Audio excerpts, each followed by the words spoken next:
मित्रांनो, तुमचं पुन्हा एकदा GB स्टोरी टेलर या यूट्यूब चॅनलवर स्वागत आहे।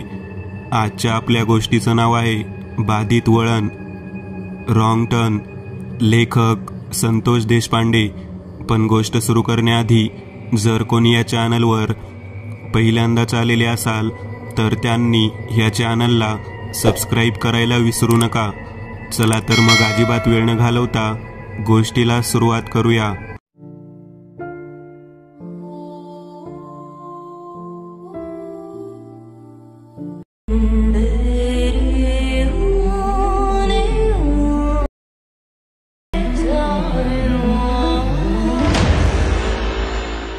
जयराम माझ्याकडे पाहत म्हणत होता, कदाचित रस्ता चुकला वाटतं।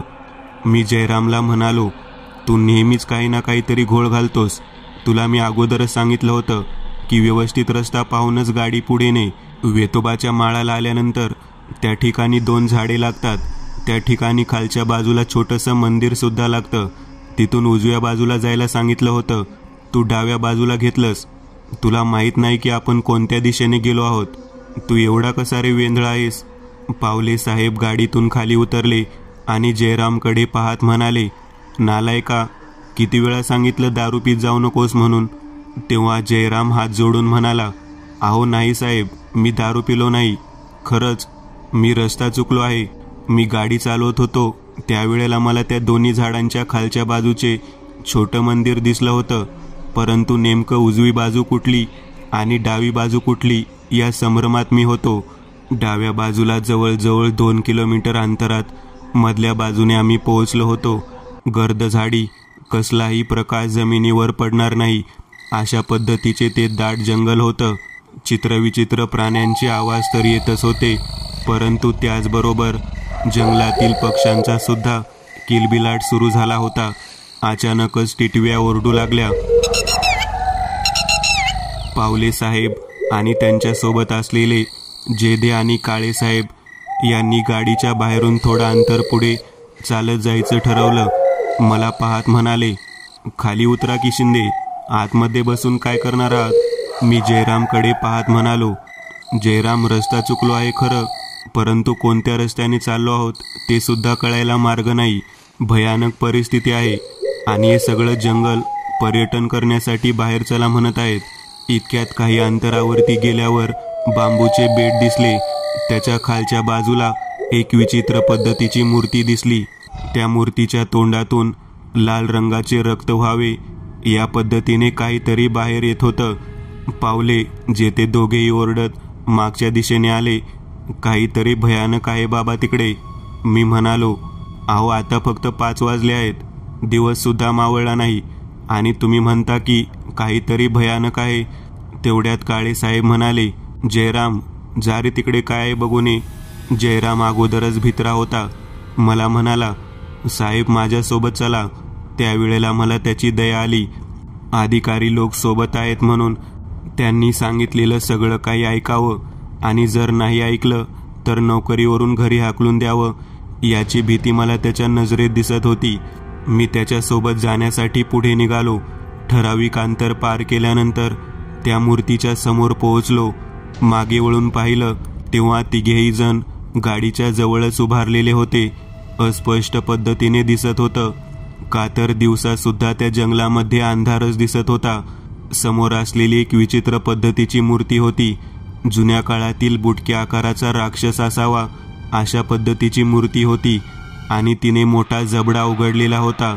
त्याला अंकुचीदार दात होते आणि त्यातून लाल रंगाचे रक्त व्हावं या पद्धतीचं काहीतरी वाहत होतं। नुकताच कोणाचा तरी बळी घ्यावा आणि त्याचं मांस करा चावावं अशा पद्धतीने त्या मूर्तीच्या तोंडातून रक्त वाहत होतं। मी शांततेने ती मूर्ती पाहत होतो। माझ्यासोबत जयराम सुद्धा त्या मूर्तीकडे पाहत होता। मोबाईलच्या टॉर्च बरोबर जयरामच्या सोबत एक छोटीशी मोठी बॅटरी सुद्धा होती। बॅटरीचा फोकस मूर्तीच्या वरती धरला आणि इकडे इतक्यात जोरात ओरडलेला आवाज आला, जयराम, शिंदे। मागच्या बाजूने एका पाठोपाठ एक या पद्धतीने पावले, काळे आणि जेधे तिघेजण आमच्या नजरेसमोर गर्द झाडीत खेचले गेले। कसल्या तरी विचित्र आवाजाचा धुमाकूळ सुरू झालेला होता. अचानक खाली रस्त्यावरती पडलेल्या अवस्थेत आम्ही त्यांना पाहिलं होतं आणि त्यांना कोणीतरी पायाला धरून फरफटत ओढत गर्द झाडीमध्ये घेऊन चाललेलं होतं. काळसर रंगाचा नग्न अवस्थेतला एक व्यक्ती त्यांना ओढून नेताना दिसला. त्याच्यासोबत अजून 2-3 जण दिसले होते. मी जयरामकडे पाहत मोठ्याने ओरडलो, जयराम गाडीकडे चल, लवकर चल. गाडी घेतली आणि आम्ही त्या ठिकाणाहून गाडी वळून थेट पुन्हा वेतोबाच्या माळापर्यंत येऊन पोहोचलो. 1 तास ते 1.5 तास वेळ होऊन गेलेली होती. अंधार पडलेला होता. आम्ही आमच्या स्कॉर्पिओचे दार लावून त्या वेतोबाच्या माळावरती असलेल्या झाडाखाली थांबलो. मी जयरामला म्हणालो, आपण जे काही पाहिलं ते खूप वेगळं आणि अनपेक्षित होतं. जयराम खूपच घाबरलेला होता. त्याचे हात थरथर कापत होते. तो म्हणाला, या ठिकाणाहूनच आपण रस्ता चुकलो. आपल्याला लालाने याच रस्त्याने पुढे जायला सांगितले होते. इथे वेतोबाचा माळ आहे हे सुद्धा सांगितले होते.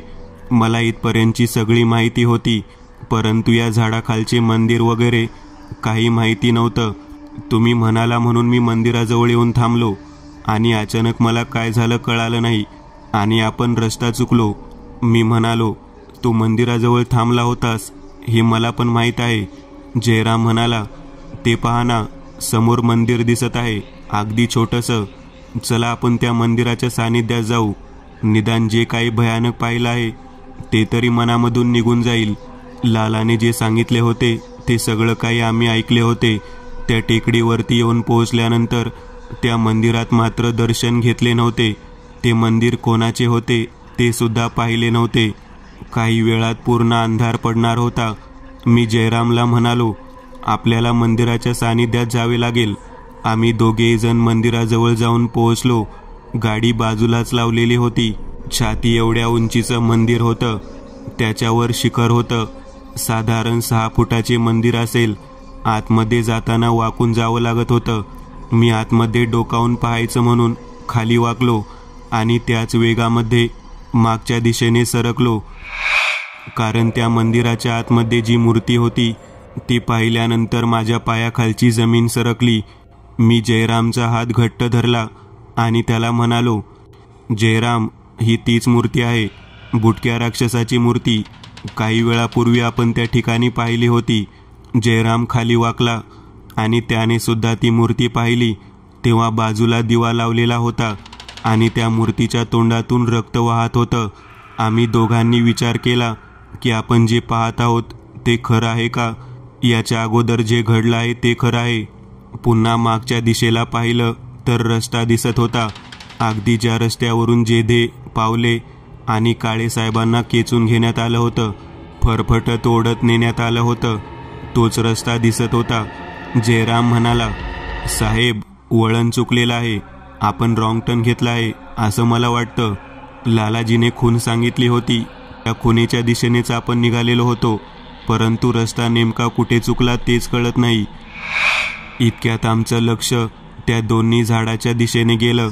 गर्द, उंच आणि मोठी असणारी दोन्ही झाडं पक्ष्यांच्या किलबिलाटाने घुमू लागलेली होती.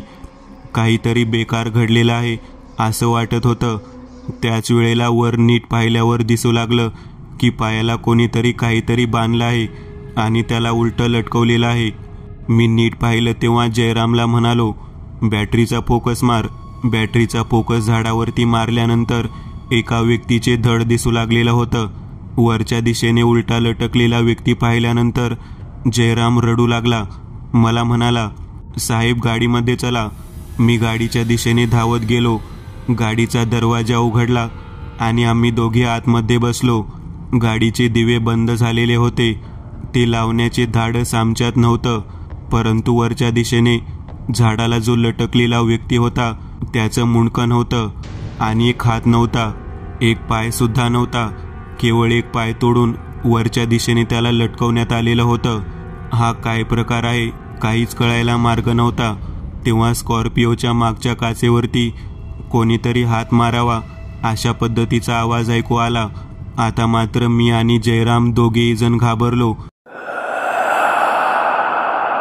मी जयरामला म्हणालो, जयराम, मला वाटतं वेगात गाडी सुरू करावी आणि इथून निघून जावं. गाडी सुरू करण्यासाठी जयरामने स्टार्टर मारायला सुरुवात केली, परंतु गाडी काही केल्यास सुरू होईना.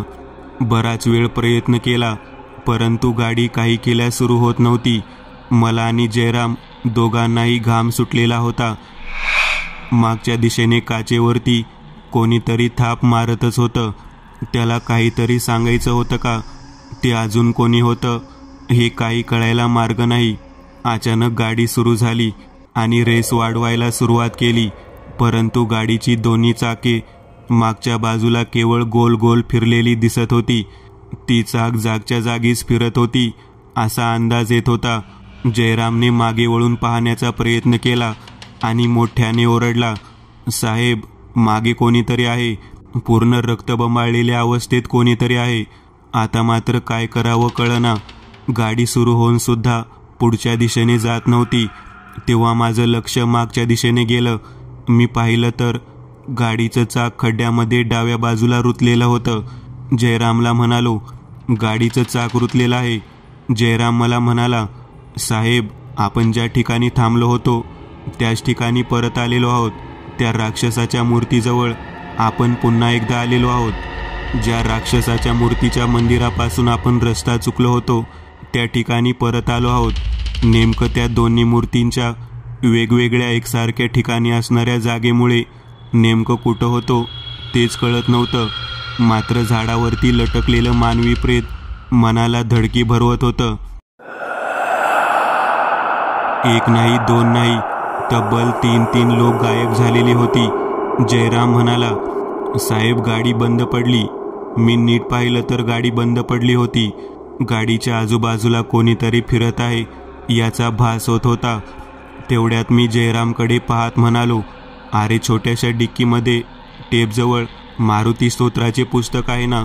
तेव्हा तो म्हणाला, होय, आहे ना. मी ती डिक्की उघडण्याचा प्रयत्न करू लागलो, परंतु ती काही केल्या उघडली जात नव्हती. कदाचित कुलूप लावून गाडी ज्या चावीने चालू होती त्याच्याजवळच दुसरी चावी होती. माझं डोकं 2-3 वेळा त्या डिक्कीच्या दरवाजावर आदळले, तर काहीतरी चिकट असलेलं मला जाणवलं. काय होतं ते दिसलं नाही. तेवढ्यात खालच्या बाजूला मागून कोणीतरी मोठ्याने हाक मारत आहे असा आवाज ऐकू येऊ लागला. शिंदे, शिंदे, मागे बघ. शिंदे, जयराम, अरे मागे बघ ना. आम्ही दोघांनी हळूच डोकं वर करून मागच्या दिशेने पाहायला सुरुवात केली. तेव्हा आम्हाला काळे साहेब दिसले. मी त्यांच्याकडे पाहिलं. त्यांची अवस्था फारच विचित्र होती. त्यांच्या खांद्यावरती वार झालेला होता. थोडं अंतर पुढे कसं तरी चालत ते गाडीच्या अगदी जवळ आले. मी आतला दरवाजा उघडला आणि त्यांना मधल्या सीटवरची बसायला जागा दिली. दरवाजा बंद करून घेतला. काळे साहेबांचा चेहरा पूर्ण रक्तबंबाळ झालेला होता. काळे साहेब बोलण्याच्या मनस्थितीत नव्हते. ते काही क्षणातच बेशुद्ध पडले. मी नीट पाहिलं तेव्हा त्यांचा एक हात खांद्यापासून कापलेला होता, एक पाय जो घोट्यापासून तोडण्यात आलेला होता. जयराम म्हणाला, भयंकर रक्तस्राव झाल्यामुळे काळे साहेब बेशुद्ध पडले आहेत. आपल्याला काही करून यांना इथून दवाखान्यापर्यंत न्यायला हवं, परंतु रस्ता कोणत्या दिशेने आहे तेच कळत नव्हतं. गाडी सुरू करण्यासाठी पुन्हा एकदा प्रयत्न केला आणि गाडी सुरू झाली.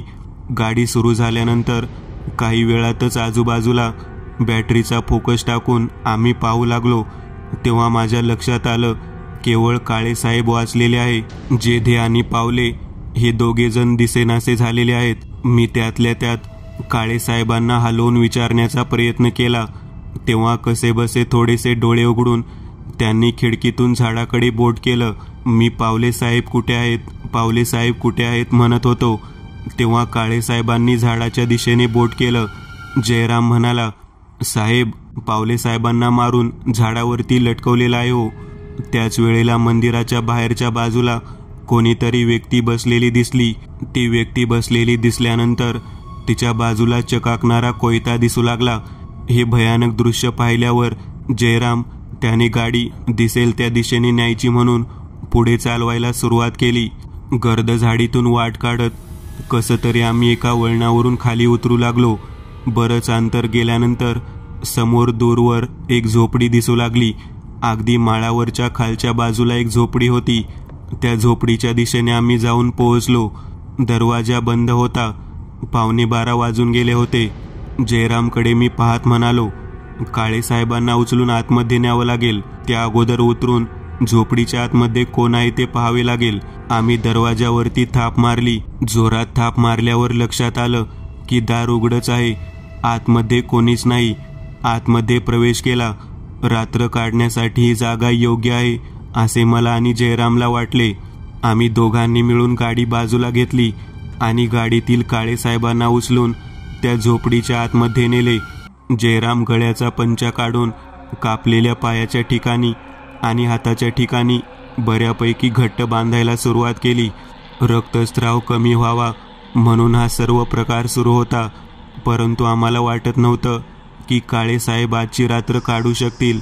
दिवस उजडेपर्यंत जर ते जिवंत राहिले तरच ते जिवंत राहणार होते, नाहीतर रात्रीतूनच त्यांचा जीव जाईल अशी परिस्थिती होती.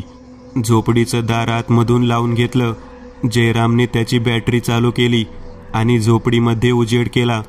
त्याच वेळेला एका पाठोपाठ एक 2-3 व्यक्ती झोपडीच्या कडेने चालत आहे असा आवाज येऊ लागला.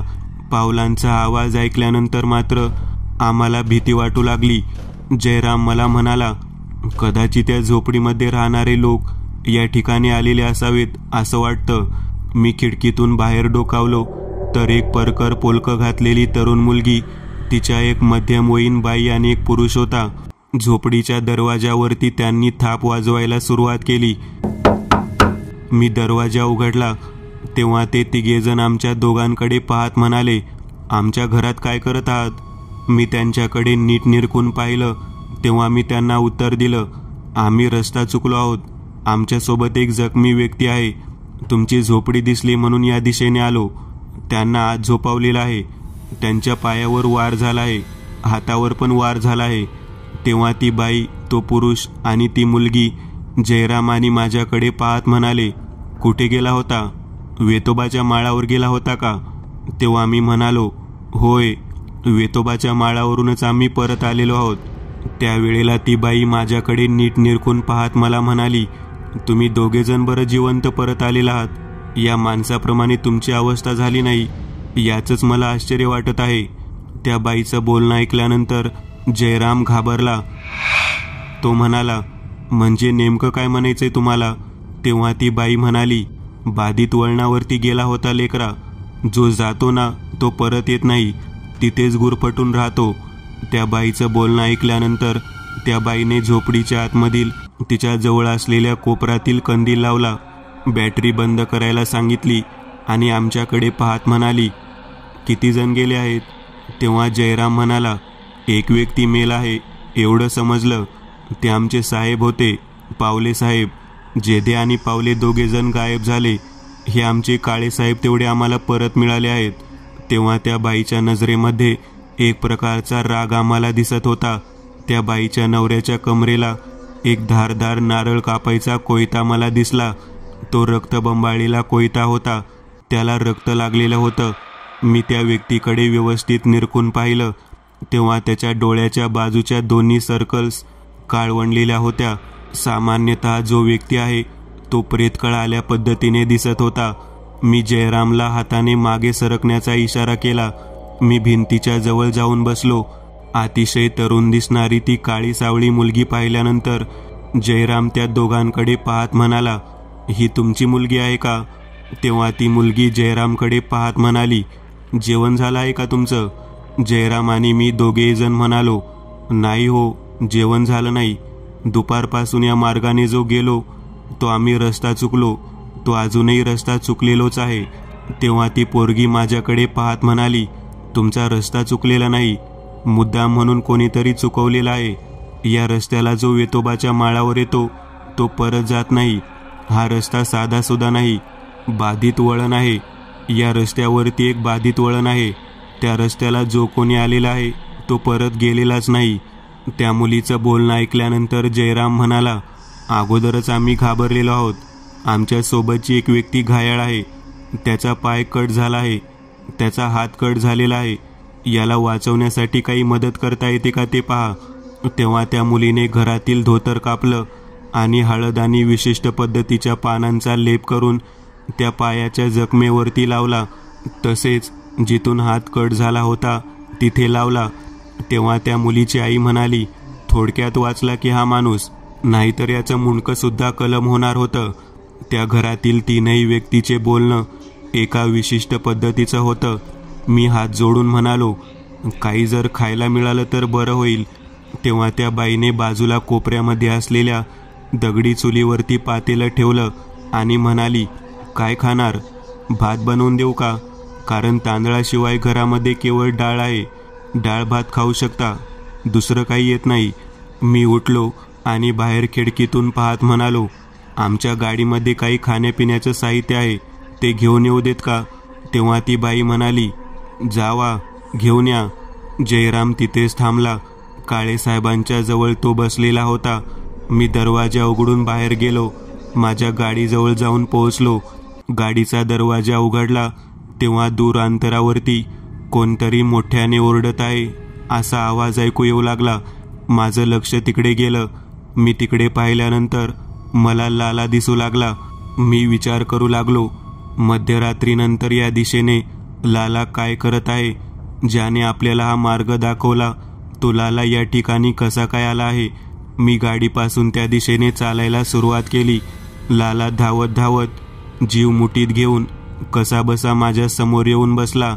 त्याला भयंकर तहान लागली होती. मी त्याला गाडीजवळ येण्यासाठी पुढे येऊ लागलो तेव्हा तो शांत बसून म्हणाला, अजिबात इथून हालू नकोस. मी त्याला म्हणालो, तू एवढ्या रात्री इकडे कसा काय आला आहेस? तेव्हा तो म्हणाला, केवळ तुमच्यासाठी आलो आहे. मला माहीत नव्हतं की तुम्ही लगेचच आजच्या दिवशी इकडे येताल. मित्रांनो, वेळ चुकली रे, मला माफ करा. खूप चुकीच्या वेळी इकडे आलेला आहात तुम्ही. तेव्हा मी म्हणालो, म्हणजे नेमकं काय म्हणायचं आहे तुला? तो म्हणाला, किती जण जिवंत राहिले आहेत तेवढे सांग. मी म्हणालो, काळे साहेब, मी स्वतः आणि जयराम एवढे जण जिवंत राहिलो आहे. तेव्हा तो माझ्याकडे पाहत म्हणाला, जयराम आणि काळे साहेब कुठे आहेत? तेव्हा मी बोट दाखवून म्हणालो, समोरच्या झोपडीकडे. तो माझ्याकडे पाहत म्हणाला, अरे त्यांना एकटे सोडून कशाला इकडे आलास? तेव्हा मी म्हणालो, गाडीमध्ये काही जेवणाचे साहित्य आहे का ते पाहण्यासाठी आलो. तो माझ्यासाठी सोबत काही अंतर पार करून पुढे झोपडीजवळ आला. त्याने झोपडीच्या आतमध्ये पाहिलं तेव्हा माझ्या हाताला घट्ट धरत मला म्हणाला, चल गाडीत बस, इथून लगेच चल.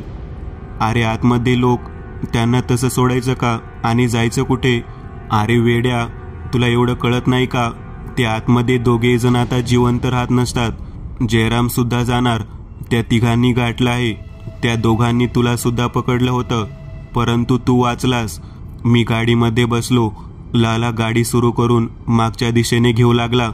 गाडी वळलेली पाहिल्यानंतर मी त्याला म्हणालो, तुला गाडी कशी काय सुरू झाली? तेव्हा म्हणाला, शांत बस. आणि लालाने लाईट लावले. समोर रस्ता दिसू लागला. घोर अंधारातून वाट काढत आम्ही त्या ठिकाणाहून दूरवर आलो. मी लालाला म्हणालो, अरे आपण आपल्यासोबत असलेल्या लोकांना सोडून का आलेलो आहोत?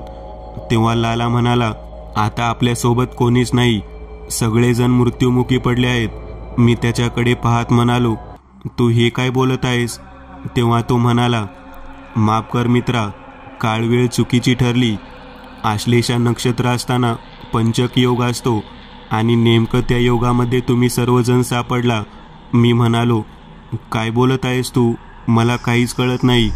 तेव्हा लाला बरंच अंतर पार करून गेल्यावर मला बाजूच्या दिशेने बोट दाखवत म्हणाला, ते बघ ती वेतोबाची टेकडी, जी आता आपण पार करून खाली आलेलो आहे. आपण त्या चुकीच्या बाधित वळणातून आता बाहेर आलेलो आहोत. मी त्याला म्हणालो, होय, मी 2-3 वेळा बाहेर पडण्याचा प्रयत्न केला, परंतु फिरून फिरून त्या 2 झाडांजवळ आणि त्या मूर्तीजवळ जात होतो. तेव्हा तो म्हणाला, बापरे, म्हणजे तू ते झाड आणि ती मूर्ती प्रत्यक्ष पाहिलीस? मी त्याला म्हणालो, झाडावरती लटकलेले व्यक्तीसुद्धा पाहिले. दोघेजण अगोदरच गायब झाले. काळे कसा बसा गाडीच्या मागे थाप मारत आमच्या जवळ येऊन पोहोचला. लाला म्हणाला, जागेवरती दोघेजण गेले. मारलं त्या तिघांनी त्या दोघांना. आता त्यानंतर त्या दोघांना ती मारणार. मी म्हणालो, कोण आहे ती, कशासाठी मारणार? तेव्हा लाला बोलू लागला. तो म्हणाला, मित्रा, बाधित वळण आहे इथे. नेमकं त्या वळणावरती तुम्ही सापडला. मला तुम्ही म्हणाला होता की परवा दिवशी तुम्ही जाणार आहात, परंतु तुम्ही आजच संध्याकाळी या ठिकाणी आलात. आणि आश्लेषा नक्षत्र असल्या कारणाने या भागामध्ये बऱ्याच वर्षापूर्वी पिसाटलेलं कुटुंब या नक्षत्रावर 5 जणांचा बळी राक्षसाच्या मूर्तीजवळ देतात. मी डोक्याला हात लावला. अरे 4 जणांचा बळी गेला आहे. तेव्हा तो म्हणाला, त्या अगोदर 1 जणांचा जीव गेला होता, त्यामुळेच त्या मूर्तीच्या तोंडातून तुम्हाला रक्त वाहताना दिसत होतं. राहिलेल्या 4 लोकांना बरोबर त्या चुकीच्या वळणावर, त्या बाधित वळणावर त्यांनी बोलावून घेतलं आणि तुमच्या सगळ्यांचा कार्यक्रम उरकला. मी घाबरलो होतो. मी लालाकडे पाहत म्हणालो, लाला, तुला आम्ही विचारलं होतं की नेमकं लाल डोंगरावर कुठून जायचं, तेव्हा तू हीच वाट सांगितली होतीस.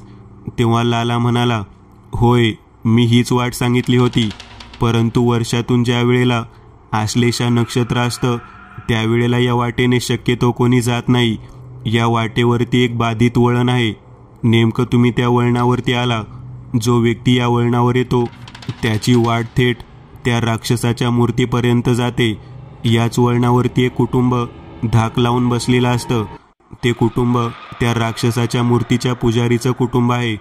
बरोबर आश्लेषा नक्षत्र असल्यानंतर पंचक योग आल्यावर 5 जणांना मारण्याचा कार्यक्रम त्या ठिकाणी घडतो. अगोदरचा एक व्यक्ती त्या ठिकाणी गेलेला होता.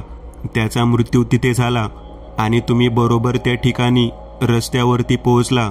वेतोबाच्या माळावरून चुकीच्या दिशेने तुम्हाला बोलावून घेण्यात आले आणि जयराम रस्ता चुकला.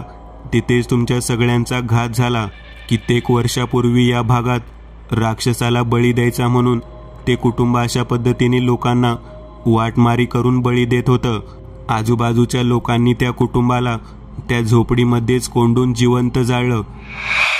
जिवंत जाळलेली तिथी आणि नक्षत्र आश्लेषा होतं, म्हणून त्याच नक्षत्रावरती ते कुटुंब वेतोबाच्या माळापासून पुढच्या बाजूला जो कोणी जाईल त्याला बोलावून घेतलं आणि बाधित वळणावरती, म्हणजे जिथे त्यांची झोपडी आहे त्या ठिकाणी घेऊन जातं. त्या झाडाच्या आणि त्या राक्षसाच्या मूर्तीच्या मध्यभागी असलेल्या त्या झोपडीमध्ये त्या बाधित वळणावरती त्या मूर्तीच्या प्रसन्नतेसाठी त्याचा बळी देत. बळी दिल्यानंतर राक्षसाच्या तोंडातून रक्त यायला सुरुवात होते आणि मग काय, पुढे 5वा बळी. जोपर्यंत ते सत्र तसे सुरू राहते. 5वा बळी गेल्यानंतर ते जेवण करून बाकीच्या लोकांना भोजनासाठी पान वाढतात आणि पुन्हा मग पुढच्या आश्लेषा नक्षत्रापर्यंत त्या बाधित वळणावरती त्या झोपडीमध्ये राहिलेल्या लोकांना बंदिस्त करून ठेवतात. ते कुटुंब जिवंत कुटुंब नाही, ते मृत्युमुखी पडलेलं कुटुंब आहे. मित्रा, मला माफ कर. डोंगराच्या दिशेने जाण्यासाठी जी वाट होती ती सांगताना मी ही गोष्ट सांगायला विसरलो आणि माझ्या एका चुकीच्या गोष्टीमुळे तुम्ही एका बाधित वळणावरती गेला. त्या रॉंग टर्नवरती तुम्ही मार्ग चुकला आणि तुझ्या सोबतच्या बाकीच्या लोकांचा विनाकारण जीव गेला. विठोबाचा माळ दिसत होता. विठोबाचा माळ दिसत होता. तिथून पुढे अंतरावरती गाडी सुरू झाली होती. मी डोक्याला हात लावून रडत होतो. मला समजत नव्हतं की आता काय करावे. अचानक गाडी झाडाला धडकली. गाडी धडकल्यानंतर मला चक्कर आल्यासारखं झालं. मी तिथेच बेशुद्ध पडलो होतो. पहाटे 5:30च्या सुमाराच्या दरम्यान एक मेंढपाळ त्या ठिकाणी आला. त्याने दरवाजा उघडून मला जागं केलं. माझ्या डोक्याला मार लागला होता. मी आजूबाजूला पाहिलं, लाला कुठे दिसतो का, तर लाला कुठेच दिसत नव्हता. मेंढपाळ मला म्हणाला, अहो साहेब, इकडे कुठे गेला होता? मी त्याच्याकडे पाहत म्हणालो, गाडीमध्ये अजून कोणी होतं ना, ते कुठं गेलं? माझा मित्र होता लाला. तेव्हा मेंढपाळ मला म्हणाला, गाडीमध्ये कोणीच नव्हतं, तुम्ही एकटेच होता. मी म्हणालो, नाही, माझा मित्र गाडी चालवत होता. तो होता या ठिकाणी. त्यानेच मला त्या ठिकाणाहून इकडे आणलं आहे. त्या बाधित वळणापासून, त्या राक्षसाच्या मूर्तीपासून, त्या वेतोबाच्या टेकडीपासून मला लांबवर त्यानेच आणलेलं आहे. तेव्हा तो मेंढपाळ माझ्याकडे पाहत म्हणाला, ते पहा, त्या ठिकाणी खूप गर्दी झाली आहे. त्यात कोण तुमचा आहे का पहा. मी उतरलो आणि त्या दिशेने चालत चालत निघालो. पोलीस गाडी आलेली होती. मी नीट निरखून पाहिलं तेव्हा पाचही जणांचे एक एक पाय आणि एक एक हात कट केलेले होते. बाजूला 2 व्यक्तींची मुंडी गायब होती. बाकीच्यांची मुंडी होती, परंतु नरड्यावरती सुरी मारलेली होती. पोलिसांनी पांढरे कापड त्यावरती झाकलेले होते. मी तिथे गेलो तेव्हा एक एक जणांचा चेहरा पाहण्यासाठी मी विनंती करू लागलो. पोलिसांनी चेहरा दाखवला तेव्हा 4ही जणांना मी ओळखले. 5वं कापड जेव्हा मी उघडलं तेव्हा मला त्यात लालाचा चेहरा दिसला. मी प्रचंड घाबरलो. सुरक्षित ठिकाणी येऊन सुद्धा लालाचा जीव गेला. अरे देवा, हे कसं काय शक्य आहे? मी विचार करू लागलो. पोलिसांना मी घडलेली घटना सांगू लागलो. पोलीस म्हणाले, सगळ्यात अगोदर मेलेला व्यक्ती हाच आहे. याचा मृत्यू होऊन 1 तास उलटल्यानंतर बाकीच्या दोघांचा जीव गेला आणि त्यानंतर 2-3 तासानंतर या दोघांचा जीव गेला. एकूण 5 जणांचा जीव गेलेला आहे. मला नेमकं समजना हे घडलं तरी कसं. त्यावेळेला त्या ठिकाणी मेंढपाळ माझ्या बाजूला उभारला होता. मी त्याला म्हणालो, गाडीमध्ये खरंच कोणी नव्हतं का?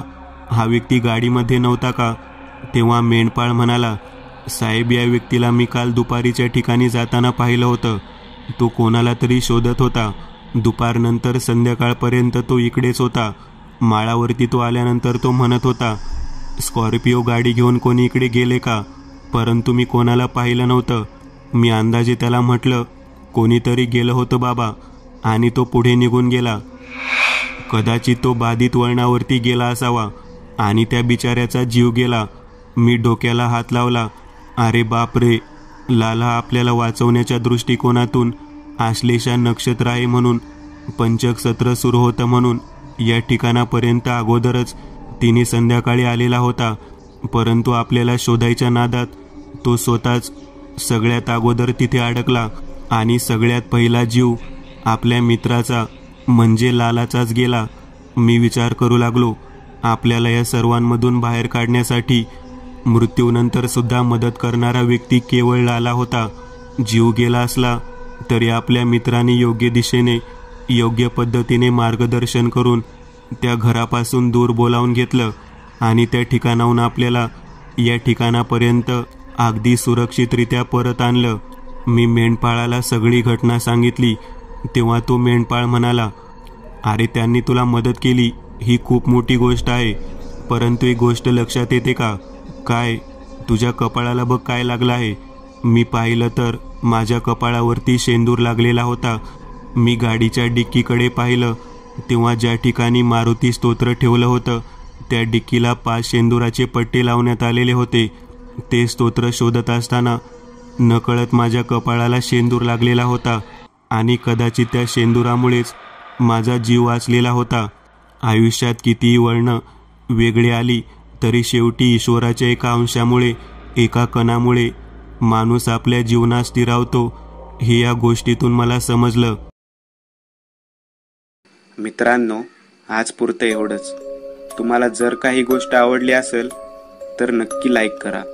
तुमच्यापैकी बरेचसे जण व्हिडिओ लाईक न करताच पळून जातात, पण हा जर व्हिडिओ तुम्ही लाईक केला तर मला जरा बरं वाटेल आणि असेच भारी भारी व्हिडिओ बनवायची माझ्यात एनर्जी येईल.